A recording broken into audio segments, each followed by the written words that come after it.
All right, so this is the pre-study video for study number 3 in the series, The Story of Exodus.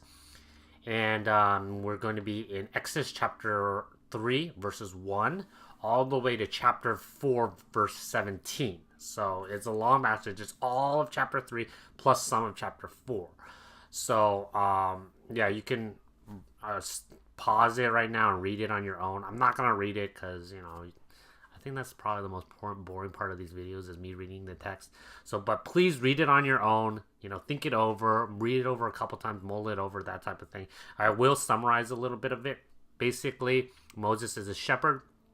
He sees this burning bush. He goes, encounters God there. God is awesome. He introduces himself to Moses as the God of their fathers. And then they have a conversation. And God basically tells Moses, hey, I've seen the people suffering. I'm going to do something about it. And I'm going to send you to go to Pharaoh to get the people out, basically. And Moses has all these objections. Okay, so first objection is he says, who am I? Who am I to do this type of stuff? The second thing he says is, who are you? Like, what is your name? If people ask him, what's your name? What would you say? And then the third objection is, what if they don't believe me? So God gives Moses some signs and miracles that he can perform. He can turn his staff into a snake and vice versa. He can do water to blood, different things like that. And then he has his last objection is like, I'm not eloquent. I'm not a good speaker. And God says, I'm going to be with you. And then, it could be his fifth objection, or I don't think it's really objection, but Moses basically just says, hey, I'm not going to do it. Please send me somebody else. And God's like, gets mad, and he's like, no, you're doing it. And then he says, okay, you can have Aaron, his brother, is going to help him out, right? And so Moses basically has to do it. And he never actually, I don't think, says, okay, I'm going to do it. So that's the interesting thing about it. But he does end up going and doing it, obviously, otherwise we won't know who Moses is. So a couple things about that. First of all, it's interesting. It's an interesting type of calling, because we see callings all throughout the Bible, all throughout the Old Testament. We see encounters with God. And basically the way they go is God meets someone, maybe Abraham, maybe Noah, and says, you're going to do this. I'm calling you to do this. Do this for me. And then the person just goes, okay, I will do this. I mean, after all, it's God. How are you going to resist him, right? But in this conversation, God starts off, hey, Moses, you're going to do this. But Moses all of a sudden has this huge long conversation with God with a lot of objections against God. And it goes back and forth quite a bit. It's like a huge conversation. So that's what's unique about this calling, is that it's a conversation. So God is introduced as there's this burning bush, and it's like holy ground, and it's super sacred, and whoa, it's God. This is scary, that kind of thing. Place you're standing on is holy ground, right? So there's this awe and reverence and respect. But then at the same time, then he has this conversation where he objects and says, I don't want to do what you wanted me to do, basically. How can those two things be reconciled? It's kind of interesting, because if you're in fear of God, you better just obey, right? But what it does is it shows the intimate relationship that God and Moses have with each other. It's not a normal, relationship. And it's not the normal relationship that you would have with any other God. But it's also not, the same type of relationship you would just have with your friend, and you're just talking back and forth and saying, no, I don't agree with you, blah, blah, blah. It's not the same, but they exist at the same place. That's the interesting thing about it. And I think part of it is that the Old Testament, and specifically the Torah, really, I think the whole Old Testament encourages us actually to have this type of close, intimate relationship with God. Moses had it. The other people didn't. But they show this relationship because this is the type of character, not only of who Moses is, but also of who God is. Remember, Israel struggled. Jacob struggled, wrestled, negotiated with God. Here, Moses is kind of doing the same thing. He's negotiating. Yet at the same time, it's God. You just do what he says. And at the end, he does do what he says. And it's holy ground. You take off your shoes. You respect. You bow down. You just worship God. But at the same time, there's this intimate struggle and intimate conversation with God that's very unique. And I think part of this passage is it's saying, I want you to have that with God. Like the people of Israel, each person, you and I, God kind of invites us to wrestle with him, to struggle with him, to have these conversations with him, to figure out who is God, and God will answer. And that's the awesome thing. But again, at the end, you do need to have that respect for him. You cannot act like you are on the same level as God, because you absolutely are not. So those two things are in tension with each other, but come together in like a really beautiful picture. Okay, so that's the first thing. Now let's go through some of Moses' objections. The first thing that Moses says is, he says, who am I? And I mean, that's a good question, because Moses turns into, in the course of this story of Exodus, he's the hero. He does all these miracles. He's a great leader. He is like, he's the ultimate prophet. And the Bible doesn't really ever call him a prophet. And the reason is because he's more than a prophet. He's not only just the prophet, but he's also just the entire leader of the entire nation. So he's kind of acts as the king. He's a judge. He has intimate relationship with God, closer than anyone. He provides all the laws for the nation that affect the nation for thousands of years, and even to this day. So Moses is a huge figure in this story. And so when Moses says, who am I? Is a big, like, any reader would say, well, you're Moses. Obviously, you're supposed to do this. But that's not what God says.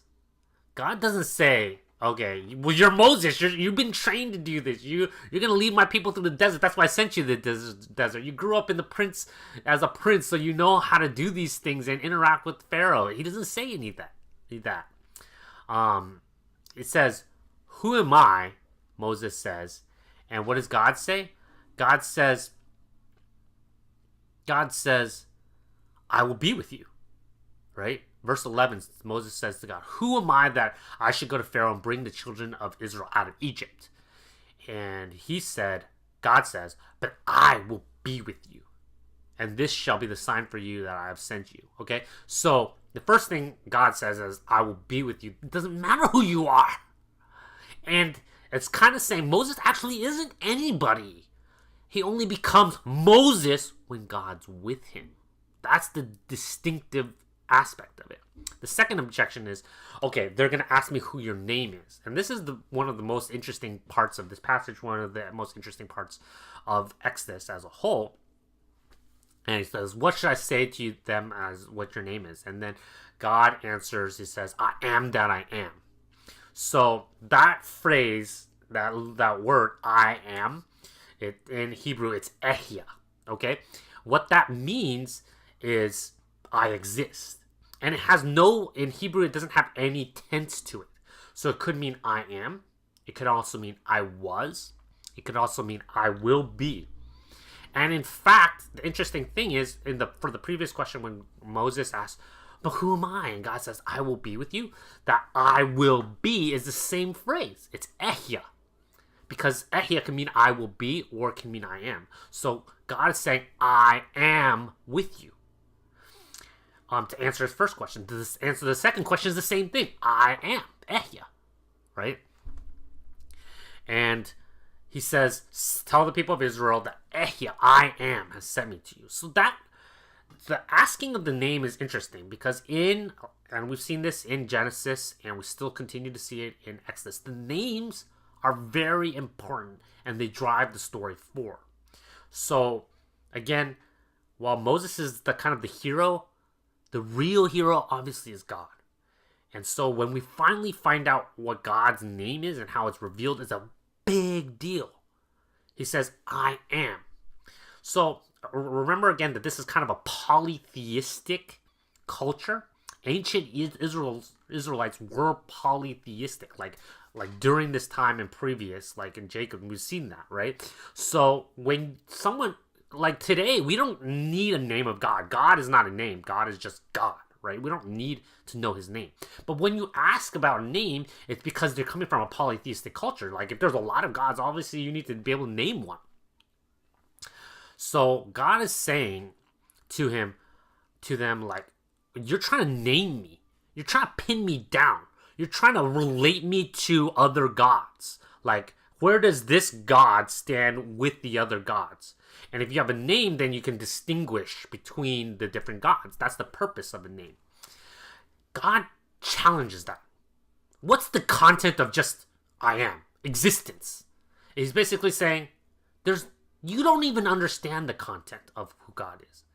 God is not, you cannot distinguish God from other gods because God is so pervasive. He's without bounds. He just exists. He always was, is, and always will be. He is infinite, right? He is eternal. So that name, I am, has no real content to it besides just existence, because that's who God is. He's so unlike any other God that no name can really bind him, can really distinguish, oh, this is his character. Remember, we know the name of Moses because Moses means to draw out. It kind of has some meaning to distinguish what his role will be, who he will. You cannot distinguish this is God's role. Everything is God's role. There's no bounds to it. He just is. And so that's like the meaning of that name. And God does have a name, though. And he later says his name is Yahweh, right? So Yahweh, it's the root of Yahweh is the same root as the word Ehya. The shares a lot of the same letters if you look at it in Hebrew. And so it seems like Yahweh maybe comes from that root Ehya. So what it's saying is he's saying that his name is I am, and that's his name, Yahweh. We say Yahweh, but the true pronunciation we don't know. In your Bibles, it'll just say the Lord, because traditionally ancient Hebrews, that name was so holy. You're so not even supposed to use it, right? Because it's just that much respect for a name. So they would just call it Adonai, which means the Lord. And so our English translation should carry on that tradition. And so it has that respect to it, that awe to it. Yet God's saying, this is my name. He's saying, have a conversation with me. Have an intimate relationship with me. It's very interesting, right? Okay, so then the third objection that Moses gives is that they won't believe me. That's, okay, whatever. God gives them some signs. It's like, it's not about them. It's, again, I'm going to provide for you. I'm going to be there for you, okay? The fourth objection, Moses says, I'm not eloquent. I'm not eloquent enough. And this is in chapter 4, verse 10. And what has God said? God says to him, who has made man's mouth? And then the Lord said to him, who has made man's mouth? Who makes him mute or deaf or seeing or blind? Is it not I, the Lord? Again, it's not about you. Moses, it's not about you. It's not about what you're doing. It's not about who you are or what you can do or the fact that you're weak. It's not about your strengths, but it's also not about your weaknesses. It's all about God, right? And he says, I will be with your mouth. Okay, so NIV, I will be with your mouth sounds really weird. But that's pretty literally what the Hebrew says. NIV says something like, I will help you speak or something like that. So that's like more normal. It's like, oh, I'll help you speak. But the literal is like, I will be with your mouth. And the reason why it's said like that is, again, I will be. Ehya. That's the same word that he used before. It's like, it's about God. It's not about you or your mouth or any of that. God made all that, you know? So don't worry about it. Just look to God. Who is with you? God's with you. The Lord, Yahweh, is with you. You don't need anything else. Finally, Moses just says, I'm not going to do it. Please send someone else, basically, he says. And then God's really upset with him. He says his anger was kindled against him. and then basically sends Aaron to go along with him. So that's that. Okay, so I'm kind of going over time, so I'm gonna like make this short. But basically, Moses is focused a lot on himself and his own weaknesses, but the conversation is pointing Moses to God consistently. And I think that when we come before God, we often think about ourselves. We think, what's the application of this text for me? What can I take home for my life, right? We think about, oh, my weaknesses, oh, my problems. How can I understand this? How can I need to understand. If I don't understand, like, there's some complex passages we need to understand, right? But sometimes it's not even about understanding. It's just like, it's God. Boom. Worship him and acknowledge him. And so that's one of the takeaways that I put in the application is just, hey, it's God. It's not about you. It's not about your problems. It's not about your weaknesses. Like, that's all that's on our minds sometimes. It's like, God, help me with this problem. God, help me through this situation. God, help me through this stress at work. It's not about that. Sometimes you just have to put those things aside and say, it's about God, and I'm going to worship God.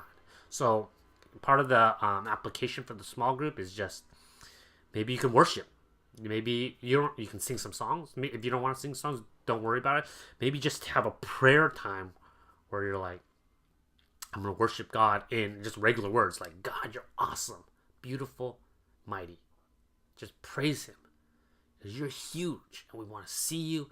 We just thank you for letting us into your presence, letting us have that conversation with you, letting us interact with you. But at the same time, it's not about us.